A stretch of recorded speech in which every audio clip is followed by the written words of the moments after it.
symbol of excellence in sports entertainment. Really? Really? Really?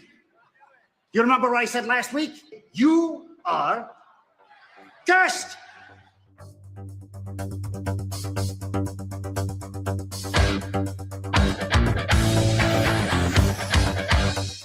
Death, taxes, and Drew McIntyre crying like a damn baby.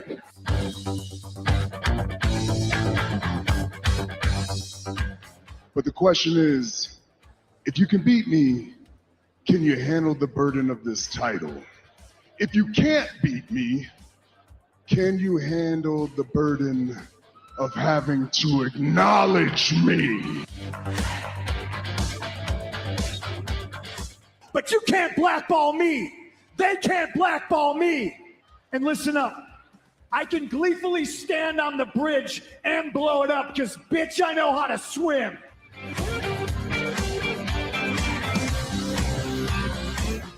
This ain't no disco. Ain't no country club either. This is the 3 Count Thursday podcast. So let's go, baby.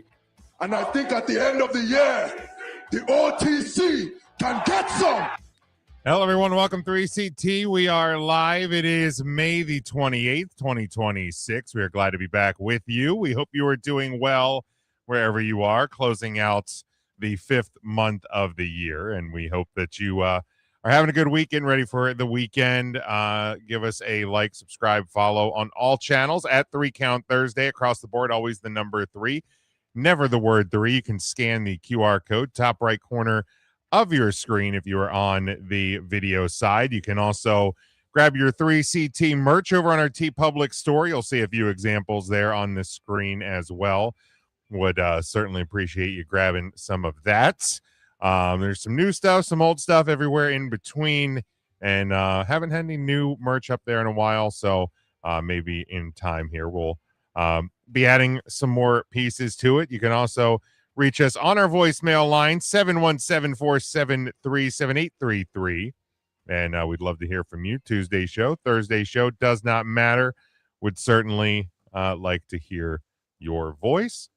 But Matt may make it for this show. Mark may make it for this show. But for the gang that's here, the big 3, trying to become a littler 3. But we're all working on it. We're doing our best.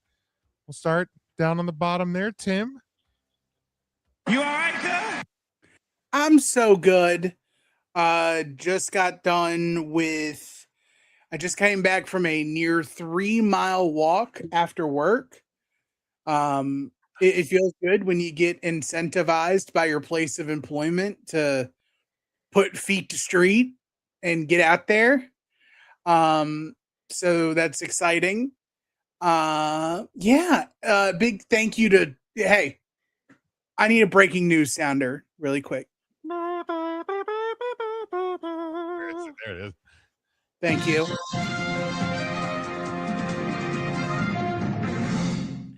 I want to publicly thank Mr. Charlie Thrower for hitting me up on the side with some more musical. Let me guess. Hey, man, you got to check out Tool. Tool's great. Let me tell you about Tool. Hey, man, let me tell you about Ghost. They paint their face and play music that doesn't sound like guys with painted faces sound. Hey, check this out. The band's name is Pussifer. It's Tool, but not really Tool. My guy, he hit me with a French artist, I guess, or it's a French named artist. Oh, those are the 2 people that dress up with fucking wrapping paper, isn't it? Yes. For fuck's sake. And Jean de Poitrine. He hit me with a Plush album. Oh, Plush is good. He hit me with a Damien Escobar album. Don't know who that is. Hit me with a Failure album and the Ramones. Okay. All of which, so four of the 5 were in my criteria of being in between that 30 to 45 minute window. 1 was an hour. Guess what? I think I'm starting to get so addicted that my walks are going to start being an hour. So I might be doing Yes. 2-a-days on the albums. Now, which one went an hour? So the one that went an hour, the one that goes an hour it's the Ramones album, Rocket to Russia. A Ramones album? Oh no, going an hour. Wow. sorry. No, it is Fantastic Planet by Failure. Oh, That okay. is an album that is an hour long. Man, Charlie, how come you recommend just shit bands to me all the time and the good stuff? Probably because I mock you when you suggest Wow. stuff. That might be it. Because VA folk got to stick together. Well, there And I think also like he's reaching into his bag, because That could I be. purposefully was like, I want to listen to stuff I've never heard before. So I'm pretty sure he expects that I've heard all the bull that That's fair. that That's fair. he would throw. So Charlie is throwing some deeper cuts. I was gonna give how you do. I'm doing great. But hey, look, I'll be. I can do that. I can walk and do other stuff. But I was gonna give Matt his props. I listened to the Transplants album that he recommended last Tuesday. If you missed the podcast, Tuesday, Devin, you're missing out on some prime brotherdom. It's not that hard, just because it's not on can't be Facebook that doesn't busy. mean it's not on Facebook. That you can't listen to an hour more of us talk about stupid non-wrestling related shit. Seriously. Yeah. We even talk about NASCAR sometimes. No, we don't. But we did when that guy died. Kyle Busch, Dale Earnhardt, and Kyle Busch, walking pneumonia that turned into sepsis, dude. bro. That's scary shit. That really is fucking scary. They coming out here taking us with everything. They're like, hey, we've hit you with stuff you've never heard of before, like COVID-19 and the hantavirus. But now we're going to make pneumonia a silent killer. And I'm seriously, how many times, like growing up, did one of like your family members, did you hear had walking pneumonia? My wife's had it. Yeah. Well, I Smokey, feel you like- had it the I one feel year like around that WrestleMania, didn't shouldn't be you? a big surprise that like pneumonia can kill people. The surprise should be pneumonia can kill people that have money and like have the resources to fight pneumonia. Well, yeah, Smoke, you had it the one year around WrestleMania, right? Because you missed a Monday Night Raw with Matt and I in Philadelphia. Yes, that was when we were first introduced, I think, to Felicia Rose. That is the first and Yeah, I met her only late. time I've met her in person. Yeah, I met her late. Because that was also the Flow Slam WrestleMania with all like the collective stuff on Flow Slam. Because I remember watching the Janela shows thinking, this is great. See, Mike listens to the Tuesday show because apparently Little Caesars has their own Mountain Dew flavor. Oh, mango sweet heat. That sounds awful. He said it basically just is mango. That also sounds awful. Mountain Dew, that doesn't sound good to me at all. I'm not a mango guy at all. No. So I don't do smoothies that often, but when I do, if I get smoothies from McDonald's, I'll get the mango one. And if I'm doing a tropical smoothie, I'll get the mango magic. You look like a guy that would drink a mango smoothie. I don't know what you mean by that. I don't know if that's insulting. It's not a slur at all. No, it's I think it's the hair. I think it's that. It's the vibe. It's like a vibe of the aesthetic. Dude with long hair drinks mango smoothies. I went to Taco Bell last Sunday, and they have Jim. You look like a guy that would go to Taco Bell. That is true. I am also a guy that will go to Taco Bell. Amen. And I discovered that on their fountain sodas, they have Diet Pepsi, Pepsi Zero, Mountain Dew Zero, and Baja Blast Zero. That was a nice surprise, because now with being a Hershey Park season pass holder, I'm drinking a lot of Pepsi Zero and a lot of Diet Pepsi. Actually, more Zero because Mrs. Big Jim doesn't like Diet Pepsi as much. So to have a different option of Pepsi beverage was nice. It was nice. I unfortunately have never been a Baja Blastman, and I used to love Mountain Dew. So Like, I had that flavor always missed me. I got the diet, or excuse me, the Mountain Dew Zero with my meal. It's close. And it's close enough. And then the Baja Blast, I tried it on my refill. Baja. And it just didn't taste very good. So Devin's just right now learning it's not pronounced Baja. And then I just refilled with the regular Mountain Dew Zero, and then I heard them as I'm leaving say they needed to switch out the syrup. So I think the syrup was low. So I'll have to give it another shot. I always enjoyed whenever I went to like Mission Barbecue, because that's one of the few places you could find Diet Mountain Dew on tap. Oh, okay, yeah, at the Mission Bar. Not that I go there frequently. If I have a hankering for barbecue quick, it's been they have Diet Mountain Dew. There. We were doing it quite a bit. So Charlie brings up, I did send a tweet to at Hershey Park today. Tune into the Tuesday show, Charlie. I will talk about it. All heat, no heaters. Let's go. We'll have a story time. Yeah, Jesse Ventura loves the Baja Blast. All right. Well, I don't think we found out how Ryan's doing. Look at this. We have not. We're doing great. And unless you're pulling some kind of nasty trick, his mic should be unmuted. Look what you've done. Come on now. That's just not. And now look, you put your hands down and I'm unmuted, Jim. It's unreal. This stupid gimmick. That's so dumb. Just talking the whole time. I thought we were having a moment, Ryan. Mutes himself. I thought we were good. Unmutes me and then never unreal. Just he called us the big three. Like we had our own little thing going. Right. It was all kumbaya. Always the word three, never the letters. The letter. Yeah. Wait. Always the letter three, never the word three. Always the number, always the number, never the always word. the letters, never the words. What? That doesn't even make always sense. Always the digits. Always the number, never the word.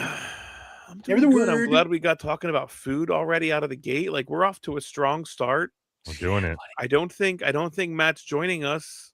I just got a hunch he's probably not going to make it. Mark is probably going to stroll in the next 5 minutes. Probably. And derail just everything. All of our hard work. Let's trash about Hershey before he he knows. He probably knows. Again, Charlie, I think I have a bone to pick. Like, you suggesting really good bands to Tim, and I'm not quite off the you like suggest bands to me that I've never heard. Like St. Paul and the Stanky Bones or something like that. Like, you come up with made up bullshit. Now the wrapping paper band you did suggest, and I looked at that and I said, way too fucking gimmicky for Old Smoke. Not at all.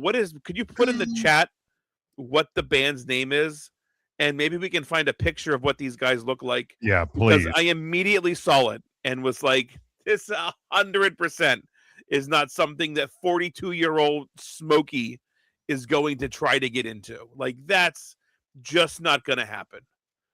Yeah, I'd love to it's hear like that. A guy with a guitar and like a keyboard or maybe a drum. I don't even remember what it was, but it is so far fucking way too. The French band. The French band. The French sure. band. Sure. The one with the French title. It's the one that like is made of wrapping paper and it's two people and it's overly gimmicky. That's the band. I'm just gonna search wrapping paper. I feel like they were wrapped in wrapping paper. French band. Yeah, that's what we have to worry about. We have to worry about the H word. I know. Charlie's the one that keeps putting in the damn comment. There it is. There you go. And Angina, Jesus. Angina de poitrine. Something poutine, I think. Some cheese on fries. Angine de poitrine. Oh, Jesus. This looks goddamn ridiculous. Right. Like, I'm too old to get into something like this. Yeah, I'm gonna. Oh no! Give me a goddamn like picture file. Oh, it's warm. Oh, it's warm. no, the warm beers. Well, it's been in a cooler since Sunday. Cooler. So I may have developed a little bit of a drinking problem, and that is I took a 12-pack to hang out with my friends over in Scranton area for Double or Nothing. Scranton's And beautiful this time of year. It actually is, aside from when you hit a deer with your car. You hit a deer with your car? Marcus hit a deer with my car. Oh, I would think he would be able to communicate with the animals. You'd think. Yeah. What? No way. Yo, they're Diamond Dallas Page fans. Look at him throwing up the diamond. That's not a diamond. It's clearly a triangle. It's the same thing. Look, it's like Yo Gabba Gabba for adults. No, that is more the Jay-Z Rockefeller Records Hove symbol that DDP tried to sue Jay-Z for and failed. So if DDP thinks this looks like the diamond sign, this is the sign of the diamond cutter. I'm here for however the hell you pronounce this band's name. They're an instrumental band. They've been creeping into his rotation the last 3 months.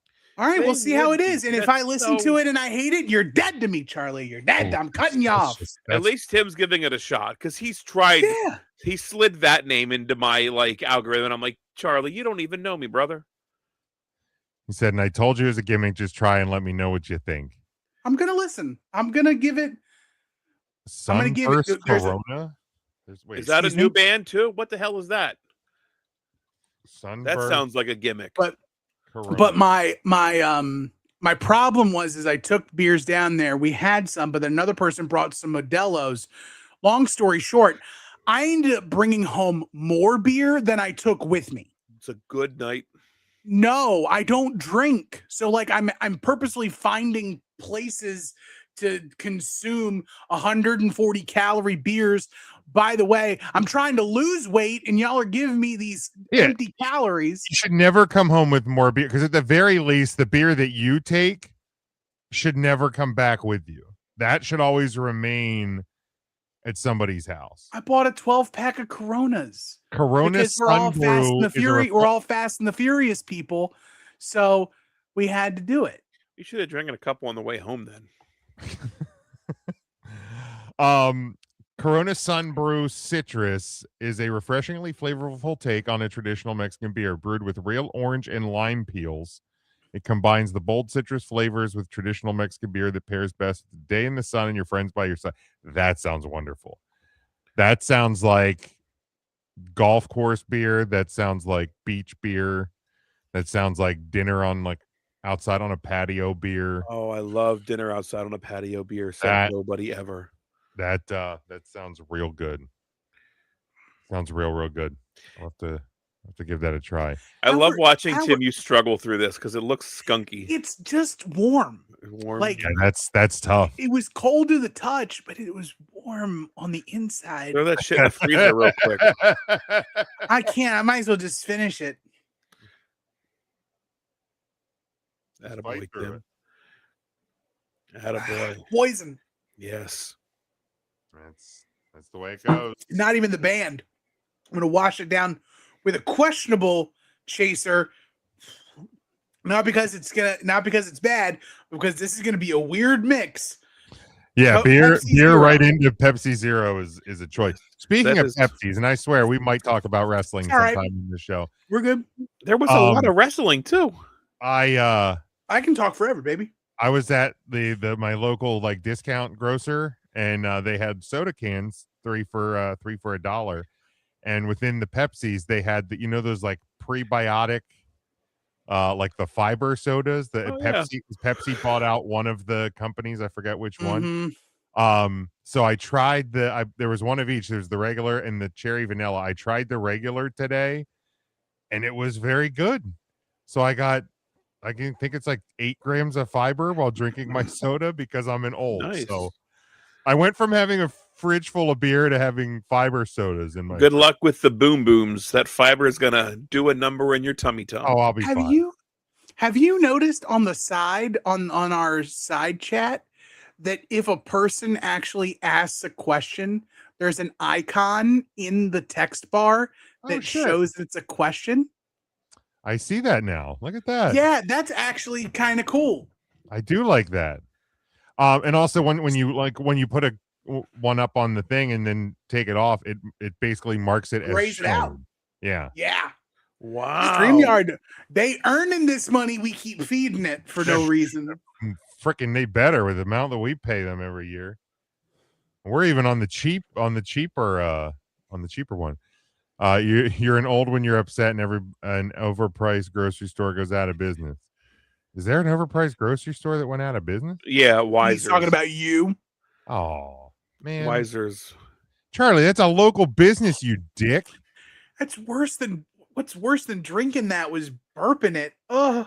Oh yeah, throwing Pepsi Zero carbonation on top of warm beer.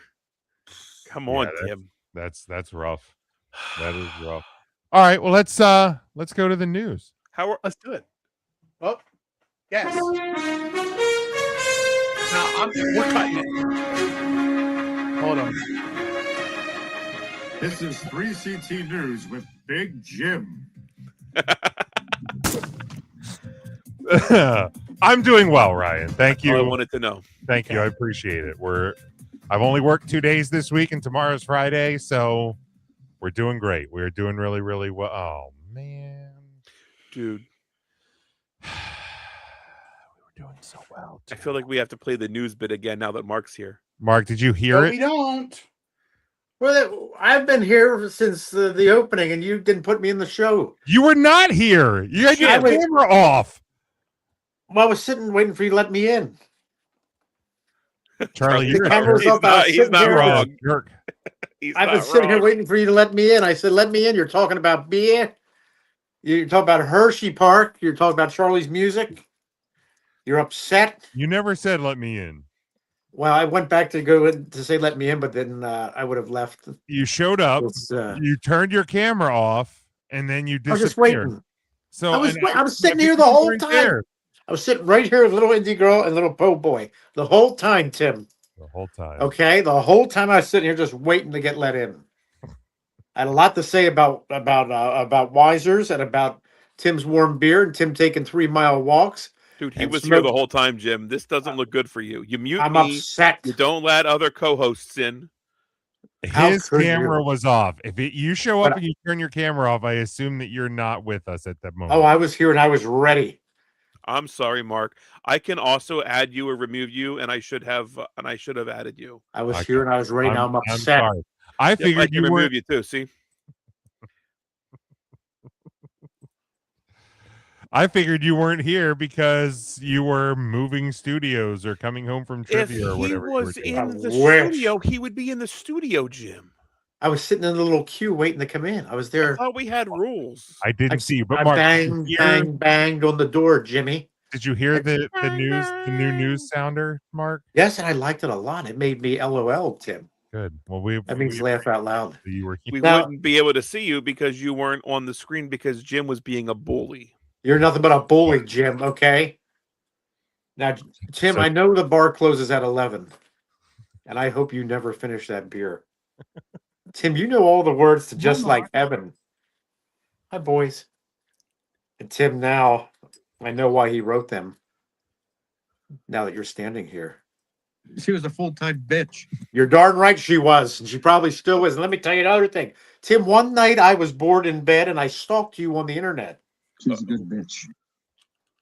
It's intern intuition. You all right? Because I always had a vision of us standing like this, Tim. All pressed up in the bathroom line. Tim, you're looking like an angel on the walls of Versailles. But you're not holding a whoopie pie like I would be. Under tits.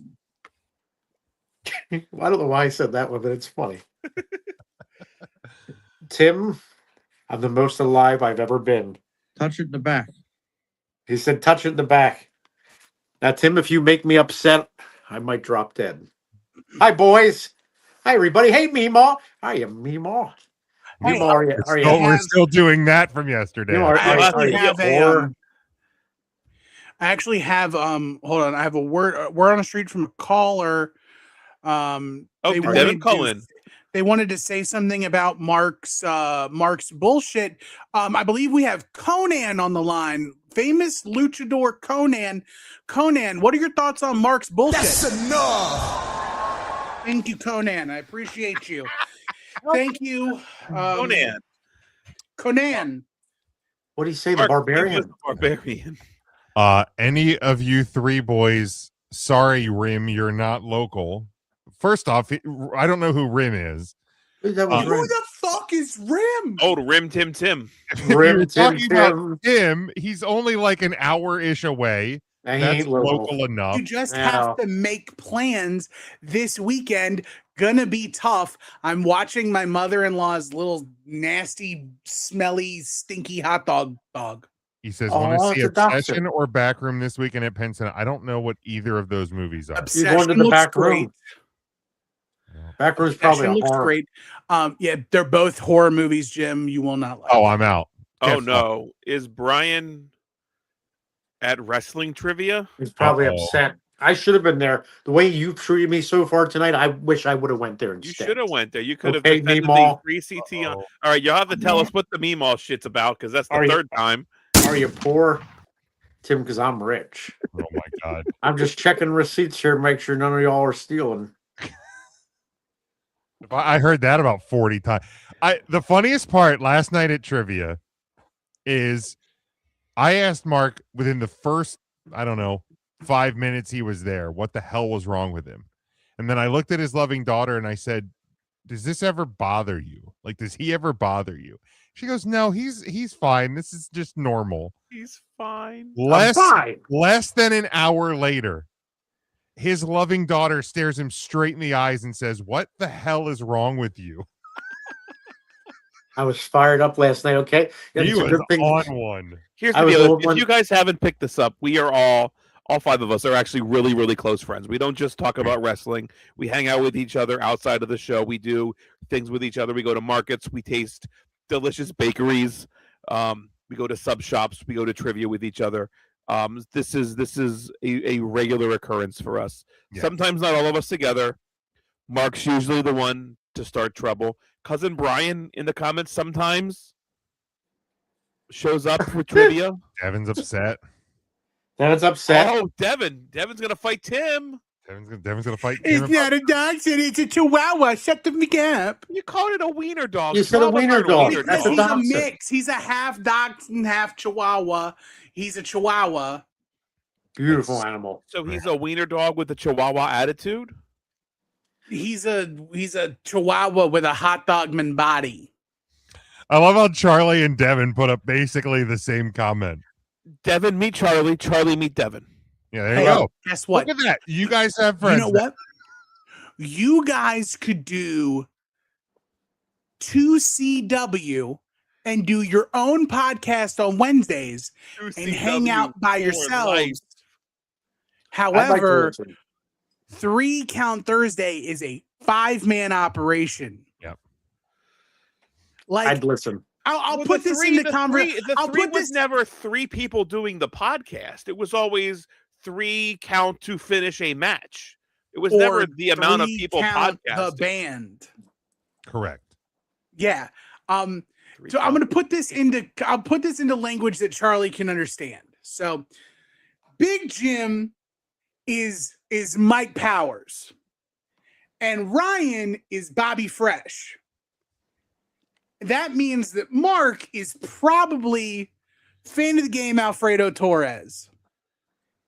I don't know what that means, but I like it. I'm either Matt will be Lil Nick Chappell and I will be slightly overweight Richie Cunningham. Okay? Oh. This is the Mike and Bob show. There's tangential people associated to the show, but there's 5.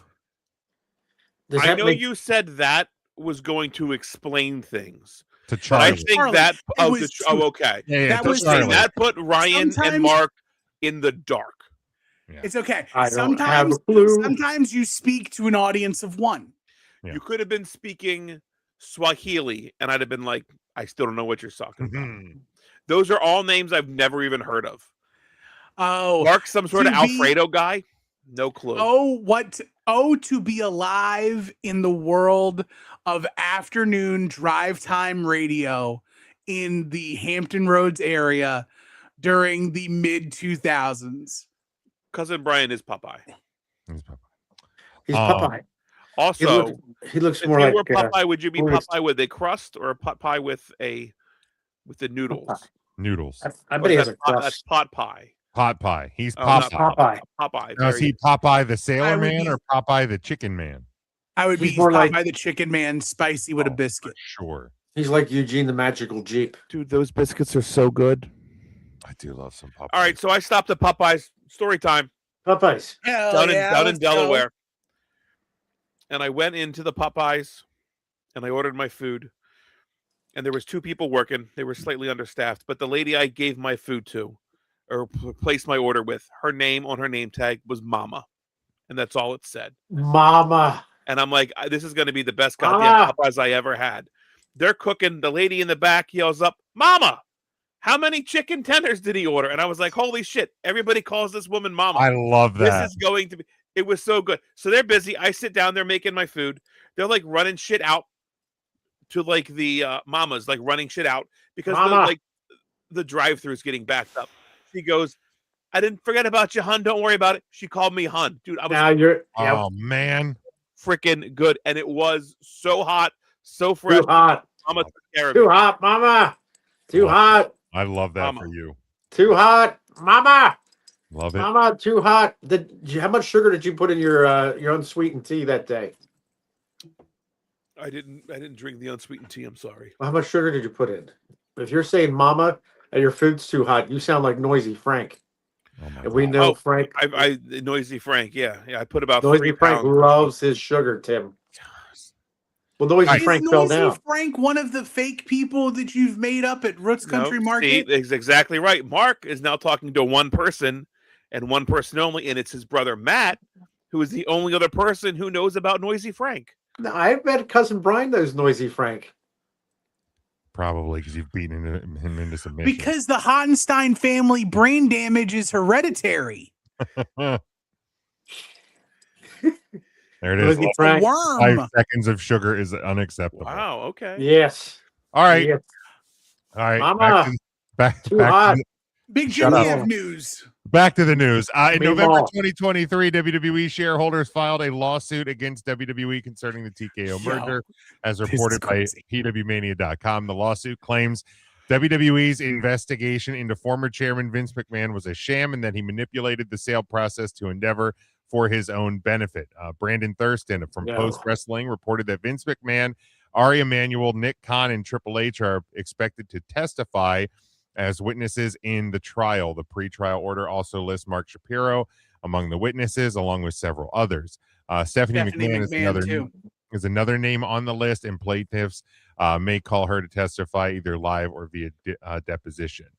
Wow. The report indicates that both plaintiffs and defendants intend to call McMahon and Emanuel as live witnesses in court. Notably, McMahon has several separate legal representation from the other defendants, who include Khan, Triple H, George Barrios, and Michelle Wilson. While WWE and TKO are not direct parties to the lawsuit, they are believed to be funding the defendants' legal bills, except for Vince McMahon. The trial is scheduled to begin June 8th in the Delaware Court of Chancery. It alleges that McMahon orchestrated the deal for Endeavor to acquire WWE and merge it into TKO, all to ensure his continued presence with the company after being accused of sexual misconduct in the summer of 2022. He retired from the WWE following the allegations, but later maneuvered his way back onto the board of directors to facilitate the sale. So does anybody know what that, like, what does that really mean, Tim? I feel like maybe, I don't know if you've listened to podcasts. Tim Esquire. What does that mean? Yes. So I haven't been following the trail enough, but I will say this. Brandon Thurston is a legitimate, by God, capital J journalist.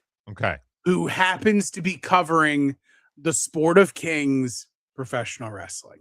Mama. So whatever Brandon Thurston says is gospel to me.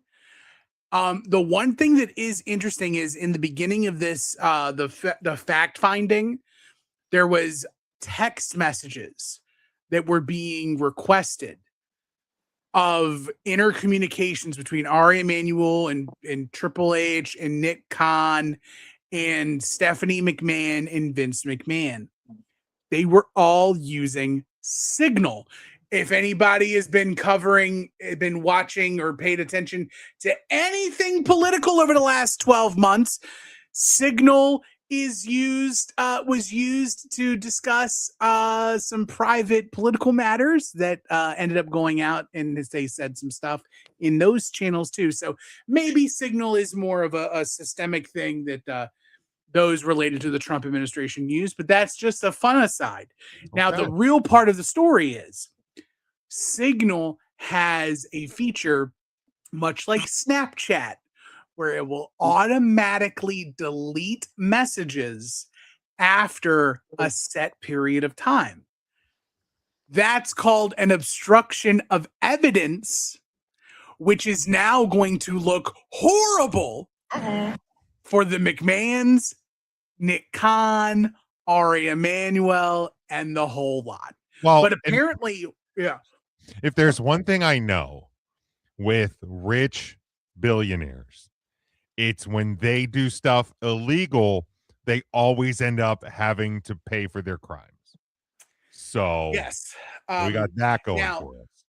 I know I believe what this, I think what the lawsuit kind of stems from is, I think this may be one of those weird things where it's tangentially related to All Elite Wrestling. Remember the lawsuit that came out with Tony Khan, in which they, one, found out that Warner Brothers Discovery owns less than 10% of AEW, but that two, when WWE went for sale, Tony Khan, under a shell corporation, put in a bid to buy WWE. But apparently there were 3 other bidders. Apparently. Yes, apparently there were 3 other bidders. One was like a London-based financier. Okay. And instead, I think the lawsuit has grounds of the sale to Endeavor was premature because other parties could have raised the price, but they agreed in principle to Endeavor faster for Vince to get out. And then apparently the text messages outline almost verbatim what actually happened. Like the day that Vince McMahon retired, there's texts where Ari says, yeah, Vince is stepping down. He'll be coming back in a couple of months to take over the company to start facilitating a sale. We're in. And so the talks were that when Vince came back, because he retired, but he was also the majority shareholder. So even though he was removed from his place at the board, he was the majority shareholder, so he could in essence usurp himself, sounds very much like somebody suing themselves and then settling and then trying to get like 1.8 billion. Now, Mark, you usurped yourself one time. That's why you can't go back to that one restaurant. I did. Quite frankly, I have no regrets.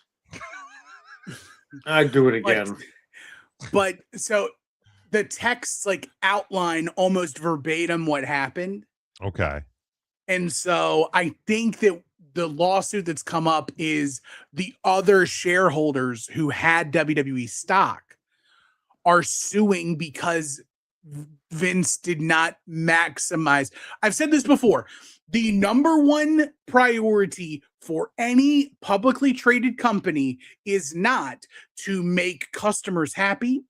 It is not to It's do make their anything else. shareholders more money. It is to make the shareholders money. And if any shareholder gets wind of a short sale that takes place that might have undercut $1 billion, $2 billion, maybe even $3 billion, whatever the number is, the shareholders are going to sue, and they can class action in a way because all of them have been wrongfully infringed upon by the chairman of the company, whose sole directive, and if you remember, when Vince came back into power, the phrase that he mentioned was, I am coming back to facilitate a sale and maximize shareholder profits. Well, if you leave money on the table, you're not maximizing anything. Right. Like Charlie says, there's belief among shareholders they could have gotten more money from the sale. To my knowledge, it's not a good look for Vince, Ari, and Nick.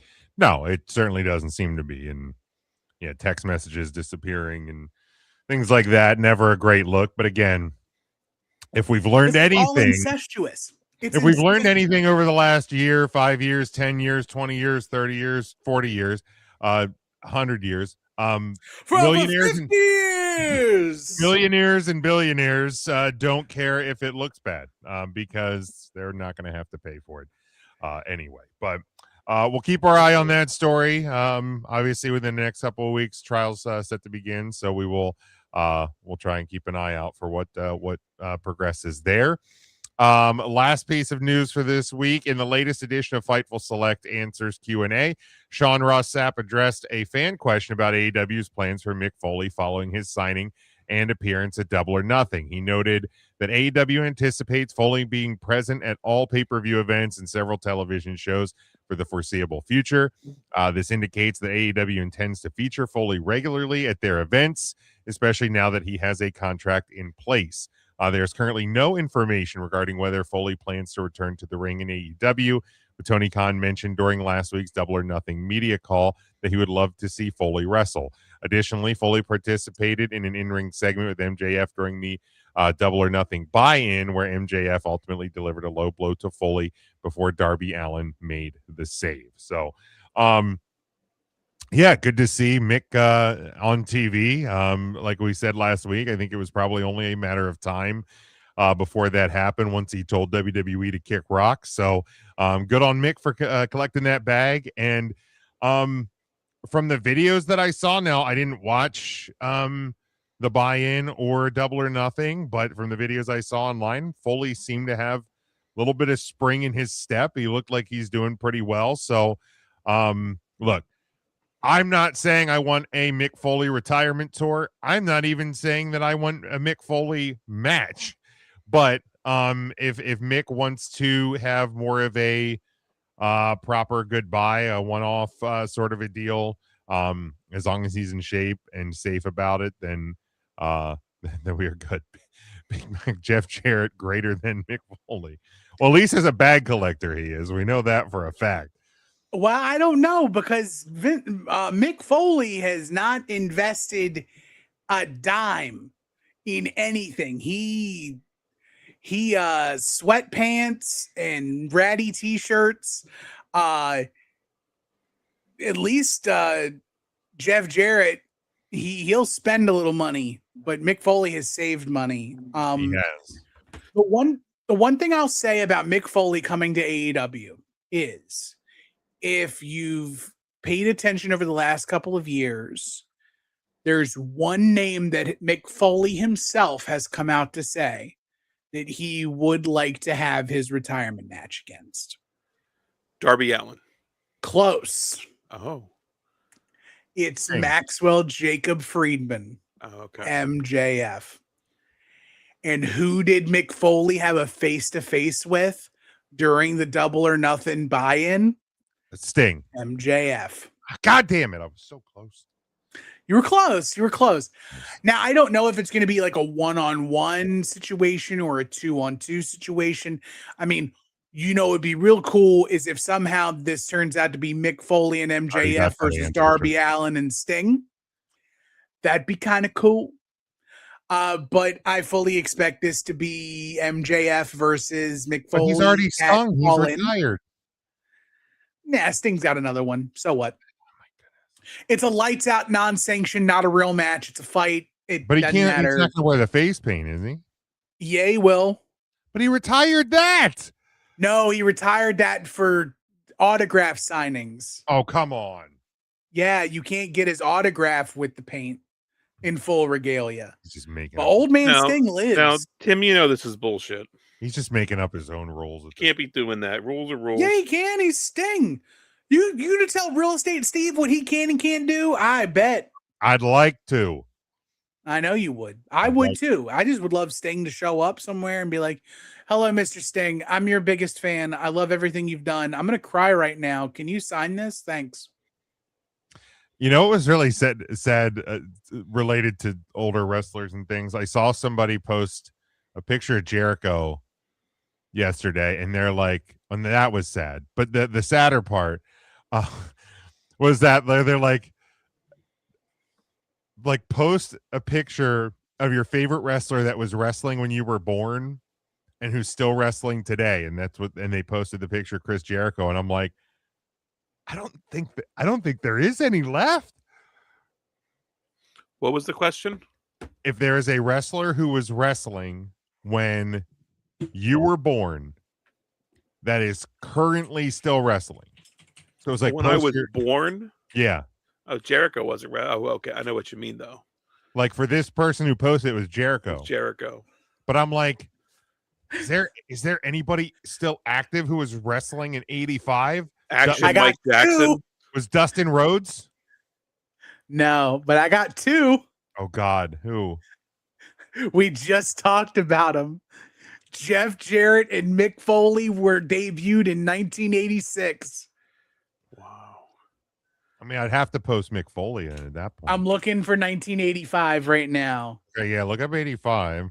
And I know there's not a chance in hell that anybody who debuted when Mark was born, which was 1837. Dude, I'm telling you, Action Mike Jackson might be a one for Mark. They would like to. Or does it how is wrestling? Like, what are you talking about? Like on the indies? Anybody? What about Greg Valentine? He's probably wrestling when I was born. I'm taking a look right now. What about Ricky Morton? Oh, there is a wrestler, perhaps. Charlie brings Jerry Lawler. Isn't Ricky Morton still wrestling on the indies? Ricky Morton still is, yeah. I don't think Lawler's still active, though, since he had a strunk. So in 1985, these are the notable wrestlers who debuted. Big Van Vader, he's dead. Jimmy Del Rey, he's dead. Paul Diamond, who knows? But I think Savio Vega still wrestles. My man. Well, it doesn't have to be somebody who debuted the year that you were born. Just anybody who was wrestling in the year that you were born and is still wrestling today. So, yeah, Ricky Morton would be eligible. Paul Diamond still alive. Well, good for him.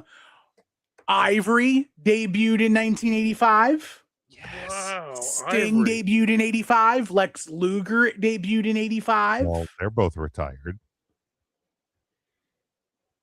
Yes. But I think once you get to a certain point, you're just not going to really find. Yeah, it was just a tough realization between that and the fiber soda. It's been a rough week for old Jim this week. I do have one. I just saw him wrestling on the indies. Shane Douglas, 1983. There you go. There you go. No shit. Gold Sugar Shane Douglas. All right, let's move on. We were speaking about AEW a little bit here, and this past weekend, Double or Nothing, and by all accounts that I've read, again, I didn't watch the show. Action Mike Jackson. Mark, this is probably the best one. He's still active in TNA. There you go. Debuted in 1972.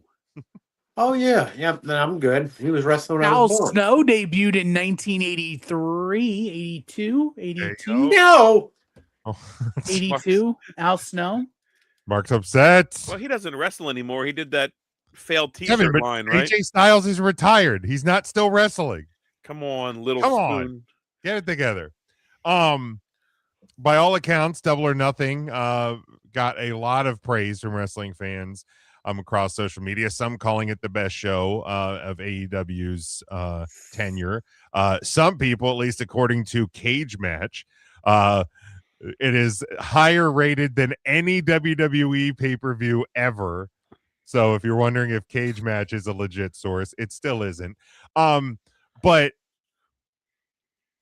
I mean, a lot of positives coming out of AEW Double or Nothing.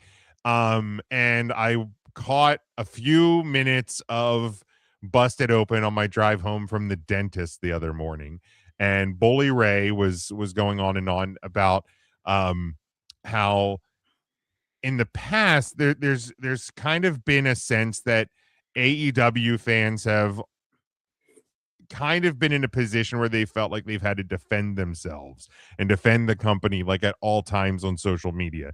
And he said that after Double or Nothing, they should be able to stand up and just say, this is this company. We don't have to defend ourselves anymore. If you don't get it, you don't get it. This is AEW. This is who we are. So just the tone around AEW coming out of this, will this be a like turning point for fans? Because I think we're in this cycle. No, that's the TNA pay-per-view. It is. But like WWE, right, wrong, or indifferent, is kind of on the downslope a little bit in the last couple of years. AEW is kind of starting to pick up positive momentum. The business is kind of circular. Is all of this, and coming into this summer, obviously with rumors, potential of a like a New Day showing up in AEW, is this kind of going to be an opportunity for AEW to really change the narrative with fans in like the AEW versus WWE battle? No. And it's simple. Because the fans that want the AEW versus WWE battle don't want to change their fickle, stubborn opinions and admit that they were wrong. WWE marks will defend WWE pay-per-views on social media till the cows come home. AEW fans and marks will defend AEW on social media until the cows come home. They're different products. They're never going to be enjoyed, I don't think, by like the same common group of people. You can have wrestling fans at the core of what they're doing is professional wrestling, and that's fine. But like horror movie fans will sometimes sit and enjoy a rom-com, but that does not mean they only enjoy Now, they're both movies, right? Very different flavor. You're never going to like find that happy bridge where everybody lives harmoniously amongst each other. So, Jim, no. Was it their coming out party a bit again? Probably, kind of reestablish themselves. I have heard nothing but praise about the show from AEW fans and most people, podcasts that like also can view and watch both somewhat subjectively. I have also heard it was too long, and of course MJF won. He wasn't going to cut it. From WWE fans who was like, I'm going to just shit on it because that's what I have to do. Right. So no, nothing's going to change. Tim? I can't speak more highly on Double or Nothing than anyone else. To say it's their coming out party, I don't want to say this the wrong way, but by thinking that this is their coming out party is an expression of someone who's not following what AEW is doing. Like, they have been on a roll since All In last year. Yeah, there's some down times when Tony's doing football, but AEW has really turned their focus inward. They're worried about their house. Tony Khan has grown as a media personality. He will answer any questions about AEW, but if it's anything about the competition, he's not picking fights. He's not here to throw shots across the bow, because the last time he did that, he aired footage of CM Punk washing Jack Perry, and it was, quote, the scariest moment of Tony Khan's life, and he feared for his life. Hyperbolic, yes. Now, do I think that there's a lot of bad faith actors who still hold on to the fact that Tony Khan did that, and that's what they remember about AEW?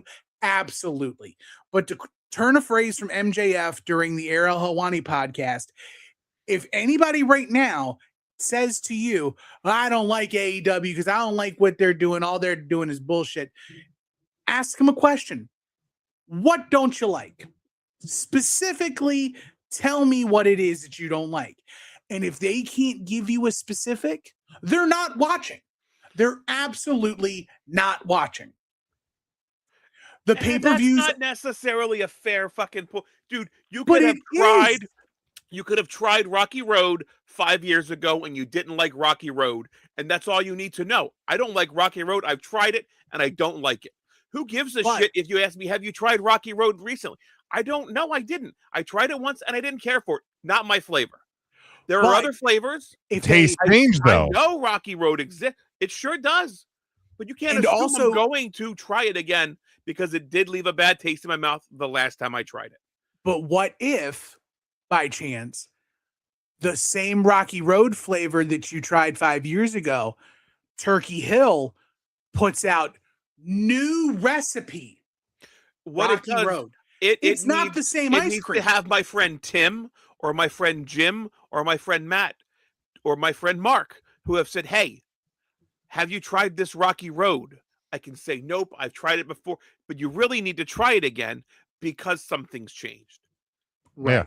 Yeah. I don't think Rocky Road could be marketed to me. I know I don't like Rocky Road. So it needs to have somebody else interject and put Rocky Road back on my radar. For sure. And it's a fucking example. Maybe coming out party wasn't the right word. Maybe debutante is a better word for it. Like, it is their reintroduction into a higher society, whatever. Like, I don't know the term. The coming out party is not right. They've been around for plenty of time. Right. You know who AEW is, obviously. It was definitely a show of like a tour de force. They're in New York. So it's New York's fans. They're just not an MSG, but it's New York. And the New York fans were loud the whole night. They got, I don't know how people are saying that the show was long when the show was barely 4.5 hours. But where were you when WWE was doing like 4.5 hour pay-per-views all the time as well? But now you're getting was that other than WrestleMania, 4-hour pay-per-views. Other than WrestleManias, there was a couple of years where they were doing them all every month. Were they really? Every month on the WWE network. Yeah. Oh, yeah, really? network era, they were doing long every month. It wasn't until the pandemic till their shows tightened up. And I'll say that I apologize. I have a shit no, memory. it's all good. It's all good. But like, even if you compare the 4-hour WWE shows and the 4-hour AEW shows, if you're just talking about in-ring action, like, not even hyperbolically, the AEW shows give you better wrestling than WWE. Period. Like, I recommend anyone who claims they love the sport of kings, they love professional wrestling, find a way to watch Konosuke Takeshita versus Kazuchika Okada. That's match 2 on the pay-per-view. Watch Bandito versus Swerve Strickland. That's match, I think, 5 or 6 on the card. Will Ospreay and Samoa Joe's really good. Stadium Stampede's fun. MJF and Darby Allin is a main event worth main eventing. Like, I just AEW wish never their fails. shows were more accessible and or cheaper. And this isn't a slight on them. I don't pay for the ESPN Unlimited. I'm lucky enough to have a friend who shares credentials so that I can watch them, because I'm not paying $30 a month for a service to just watch WWE. I'm not paying $50 myself to watch AEW pay-per-views. I mean, they just announced a 9th or 10th one for the year in July. In July from Montreal. Like, it's great. Redemption. Yeah. Like, it's great. Like, their pay-per-view business is doing well. It just and they've actually made it harder, and it's a business practice. I don't fault them for it, but they've made it harder. So, like, if I wanted to purchase it with a friend and a friend in another state wants to watch it while I'm watching it, you can no longer do that. So, like, I think that's where most streaming platforms are going to go. It is, and it sucks. That we're just not going to share passwords because it gets abused. Like, it is what it is. But you're receiving a service that you're no longer paying for. It's the Napster thing all over again, really. I mean, that's where we're going to go. Right. Yeah. Here's my I guess my biggest problem with this. Sure. AEW hit an absolute home run with this show. For sure. Great. And they're receiving their flowers for it. How many times is AEW going to hit a home run, a certified dinger? And everybody has to be like, this is such a great pay-per-view. You know what I mean? Like, make it. Shouldn't that be a fucking goal? Yes. Yeah. Nobody looked at WrestleMania 40 and was like, oh, the WWE is back, because it was a great WrestleMania. Yeah. A month later, they put out the next shitty pay-per-view, and everybody was like, WWE's dead. So unless AEW follows this up, we're just fucking cheering them on for one good show. A home run of a show. But that's the thing. Since AEW has been out, I probably could count on one hand the number of bad pay-per-views. One hand. And I'll have fingers left over. And you can probably count on the same hand the amount of home run Grand Slam shows the WWE has put out. In the same time frame. I absolutely, yes. The WWE has been around forever and has that equity to be able to put out shitty shows, and people will still watch. It goes back to the conversation we were having about the lawsuit, right? WWE is publicly traded. So the things that they do don't cater to the fan. Absolutely. It's all a way to make money. And that's why you have the advertising per square inch in WWE. Wild. Insane. And guess what all that does? All of that merchandising, it all flows into the TKO bucket. Mm-hmm. And all of these extra money, all the extra money they're getting from On Location, which we found out a couple weeks ago, is a TKO brand. That's more money that's coming in to WWE and to TKO. So all of these extravagant destination high ticket price things, it's not for the fans. They're trying to make themselves a boutique. They want to be their Broadway. They They are a brand. They're not what we fell in love with. Like, we fell in love with the spectacle and the lights and the pageantry, but we also had shit kickers of the highest order in WWE that when push came to shove, you knew that in the early to mid 90s, you're going to see Bret the Hitman Hart wrestle circles around somebody, and you're going to have Shawn Michaels Now, do you put on remember a who match there? like you've never seen before. Like, you had all of these, Hakushi. like, during the Attitude Era, you had all of these monoliths that we still look to this day. The Austins, the Rocks, the Undertakers, the Shawn Michaelses. Then down the line, Triple H's. And then, like, so you have all of these people who you equate to when the height of the business was going on. But WWE is far from that now. Yes, but WWE was built on that, and AEW has the unique distinction of not being built on that. And I'm just saying, it's an uphill battle for them to get, because down the line was Triple H. Well, so much further down the line is your Adam Hangman Pages and your MJFs. Unfortunately, because they just don't have the time in the business on AEW that the WWE has. Like, it's just, they don't. Like, it is an uphill battle for them, and it will always be an uphill battle for them because it literally is David versus Goliath. Yeah. The shit thing about that story is at the end, David does win. David does win. David wins. And like, now, and the last thing I'll say about it, Jim, and maybe this can go to you. So and this is to anybody else who wants to talk about the prices of the pay-per-view / premium live events. Okay.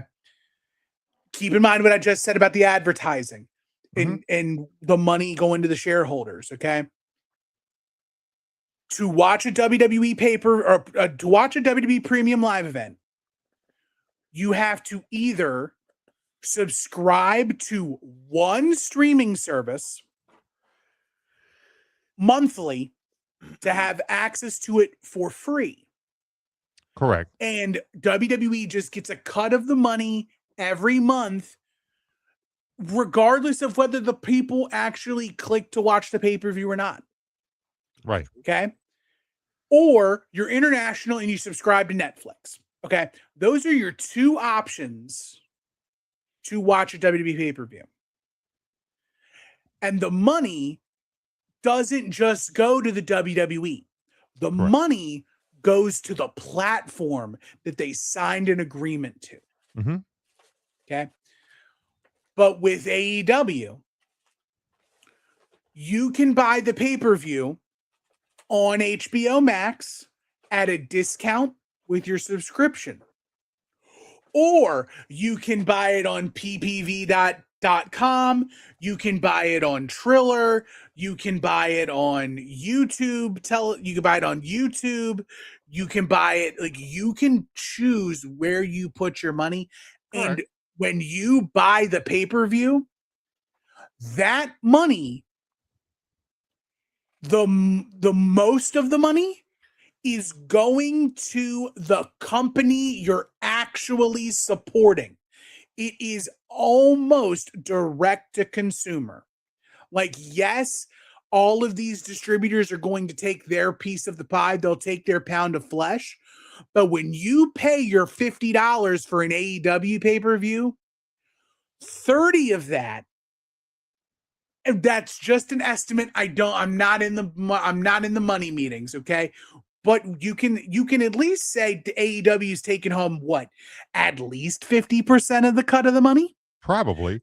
So if they're making 50% of all pay-per-view sales, that's $25 a buy that Tony Khan is just going to reinvest in making sure that they have the roster, the best, where the best wrestle.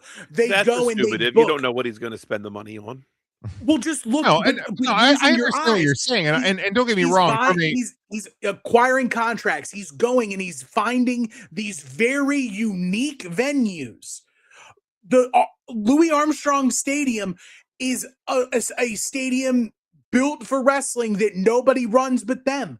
When they did the golf show, that is a unique look. And like people give the AEW credit for running these small venues, but they're running venues that have character, that look stunning on television. And like, yeah, when you get past the fact that it's not crowded like 15,000 people on a WWE show, but when you cut that down, you cater to your fan base and you're taking care of the boys.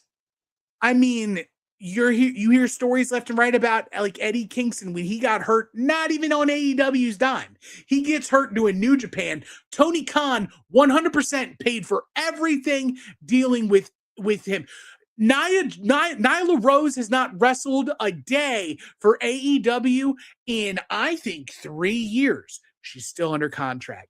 Tony Khan takes care of his people, and I would much rather support outwardly and verbally and financially support the company who wants to take care of their people and care what the fans think and wants to be a direct alternative to WWE. I don't think anybody's arguing that, though. I don't think anybody's arguing. Right. That was definitely not my argument. No. My argument is they're just going up against the giant titan who doesn't give a shit about that. That was mine more was just where you're deciding you want to put your money. Like, right, and look here. I have quote unquote defended WWE's business decisions over the duration of our show. I'll defend AEW's business position for charging $50 and reducing the number of people that can share a password. But in the year of 2026, at 41 years old, I'm not spending $50 for a pay-per-view. I'm not doing. I'm not spending $30 for a month of ESPN Unlimited, especially when I already pay for a YouTube TV subscription that I should have had ESPN Unlimited the day one that it launched. It does suck. And the WWE spoiled us with things like the WWE Network. They did. For $10 a month. Where anybody can scrounge up $10 a month. That's pretty easy to scrounge up. You can count quarters in your car and come up with $10 a month for a pay-per-view. Like, that was a hard transition from where we are to where we're going. And Tim, I think you made a great point, and we can wrap this up whenever, Jim. That working on it. The WWE. Sorry, you put a great topic in front of us. It's a great topic. I know. We let Mark. The WWE gets paid. Let Mark Bogart the show for 15 minutes, and irregardless. Yeah. If people tune in or not. The AEW, you have to purchase theirs to subscribe, and that's how they make their money. So, like, what is the WWE's motivation to put out a product that people are going to want to come back and see because it's already been a paid show and they're getting X amount of dollars, period? It's a great point. All right, I'm just going to wrap up on a couple of the comments here. Devin says he wants WWE to step we had people listening. But he knows nothing's going to happen that long. It does selling out arenas, making money. That shit ain't going to change. Yeah, WWE is a money-making machine. Charlie says, I guess in regards to the original question, what they have is what they have. May fluctuate a few thousand people here and there, but that's not changing. Well, we will see. If WWE continues to disregard legacy and beloved talents, and AEW can take advantage of bringing some in, I think. How long has it been? 7 years, 8 years now? This was the 7th Double or Nothing. Okay. Because let's not forget that the WWE used to also run smaller venues and civic centers and Hammerstein ballrooms that looked cool on the way up to building the Raw brand to what it is to go to arenas. WCW was in that spot, and then until they ran the Georgia Dome. So right. There's a tale of two stories. The WWE ran the Hammerstein and it looked cool when they grew Raw into what it is, and the WWE or the WCW ran the civic centers and grew and put on a bunch of contracts, and we see where they're at. So it is. I am curious, 10 years from now, what the chapter of AEW will look like, because it could go absolutely both ways. Mike says he'll do one thing. I'm glad Darby MJF is done. I don't need to see which one uses a side headlock takeover. So not a fan of the finishes there. Charlie says AEW give you your money's worth, but not every match needs to go 20 plus minutes with no psychology, barely selling any that you won't remember tomorrow. By the way, only 2 matches on Double or Nothing went over 20. Only 4 of the 12 matches went over 15. Just for the record. Wow. On at least as far as it goes with Double or Nothing. I have been a naysayer maybe about they're the length hearing some of the their gripes and doing some course correcting. And if they are, great. Yeah. One of the matches was the main event, and the other was the semi-main event that had 14 effing people in it. Yeah. Okay. A semi-main event, you can have more than one main event, right, Tim?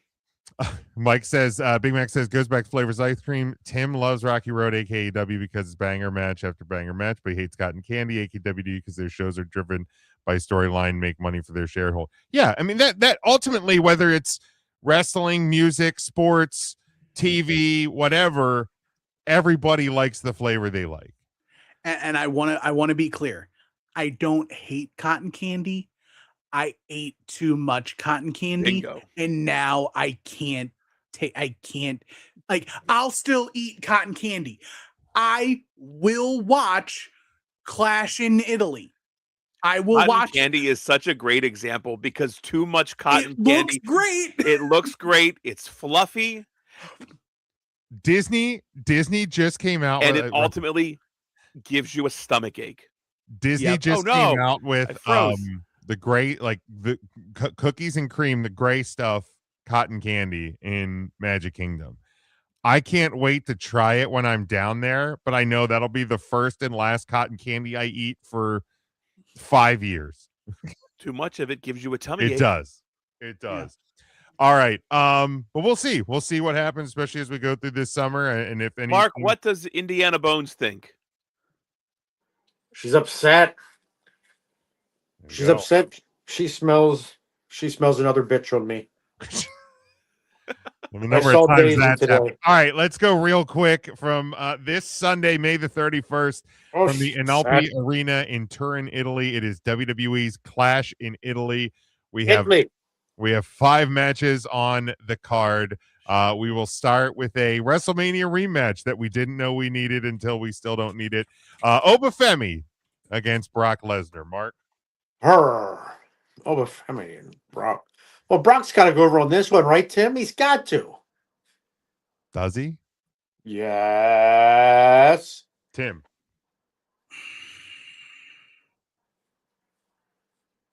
Oba. I'm not overthinking it. It's Oba. Ryan? Is this the cotton candy we're talking about? We just I think. too much. I think. Obafemi. It needs to be Oba. Yeah, look, Wrong Klegsner. if there's going to be a rubber match, then Brock has to win here. If Brock's going to retire against somebody else at SummerSlam, then Oba has to win again here. Like, I know I'm picking Obafemi because let Brock Lesnar retire against somebody else. Wrong Klegsner. But yeah, like those are the only 2 schools of thought. If Brock's just going to have a 3-match arc to end his career against Oba, then he has to win. He has to win here. Give us the rubber match at SummerSlam. Singles match for the women's intercontinental title. Becky Lynch defending against Sol Ruka. Mark? You know what, Big Jimmy? Meemaw. Fucking hate I'm you. rich. Are you poor? Knock it off! It's got to be Sol Ruka, doesn't it, Tim? And it has to be Sol. The Soul will come out tomorrow, Smoke. Well, yes. Today, no. At SummerSlam. He's just playing the No, hit. it's a tour in Italy. All right, it's going to be in Italy. Beautiful this time of year, Tim. Tim. Sol Ruka needs a new finish. Does she? What's wrong with the Soul Crusher? She can't hit it on nobody, Mark. Yeah, she could hit it on me. Yeah, she can. You move just as good as everybody in the WWE trying to die for this effing move. Nobody wants to take it. Sol Ruka needs a new move, and I think she has it, and she's going to beat Becky Lynch. All right, Brian. I actually agree with Tim. It's a cool looking move. It just sucks. Everybody in the main roster is afraid to hit it, afraid to do it. No, it's just she worked in NXT where she got to practice the move with everybody she was going to wrestle for the week leading up to all the TV. time. And now she expects to go to the roster where there's no house shows, and she just expects There's Becky house Lynch shows to go this summer. "Whee!" and dive for it. Tim, do you remember who she wrestled? No. Sol Ruka. Sol Ruka, yeah. Yeah. Tribal combat for the world heavyweight title. Roman Reigns defending against Jacob Fatu. Mark. Well, it's got to be Jacob Fatu, right, Tim? He's going to take the title in Italy. All right. Italy. Tim. You're not gonna believe me when I say this, but Jacob Fatu. Ryan. Italy. Acknowledge me. Of course it's gonna be Roman Reigns. Yeah. Main event daddy's back. They're doing a very good job at making us believe that Jacob's gonna win. No chance in hell. Not happening. Oh, would you put a number on that? 0.0. I like those odds. Roman. It is I'll take the Roman over. easily. This is the easiest pick of the night. Roman Reigns retains. Singles match for the women's title. Rhea Ripley. Okay, maybe this is the easiest. Singles match for the women's title. Rhea Ripley defending against Jade Cargill. Mark. Oh, it's got to be Rhea Ripples, right, Tim? Tim. Jake Carmax ain't going to have a chance. Tim. Tim's upset.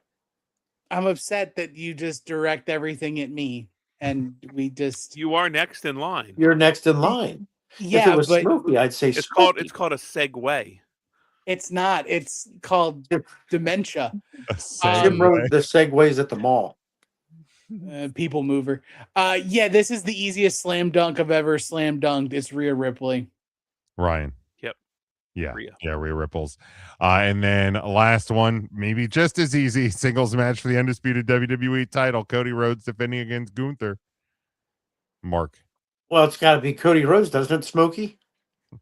It's got to be Cody. See, now I feel like I'm leaving Tim out. Yeah, it is Cody. Okay, It's Tim. Cody, Tim.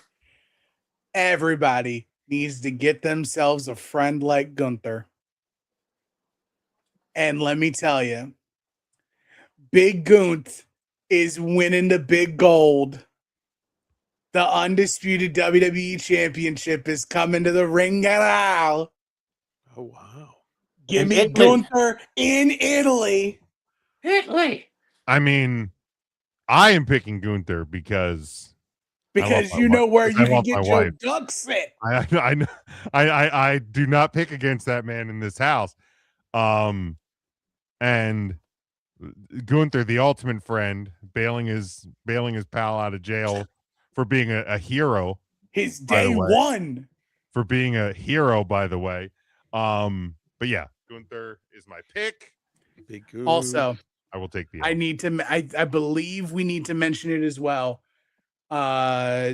Triple A Noche de That los is, 2 Grandes. p.m. Eastern time start on That is a big one. Clash in Italy, by the way. So that's this Sunday on ESPN if you indulge. And the night before on YouTube in Arena Monterrey, it is Triple A Noche de los Grandes. It's Mask versus Mask, Original Grande Americano versus El Grande Americano.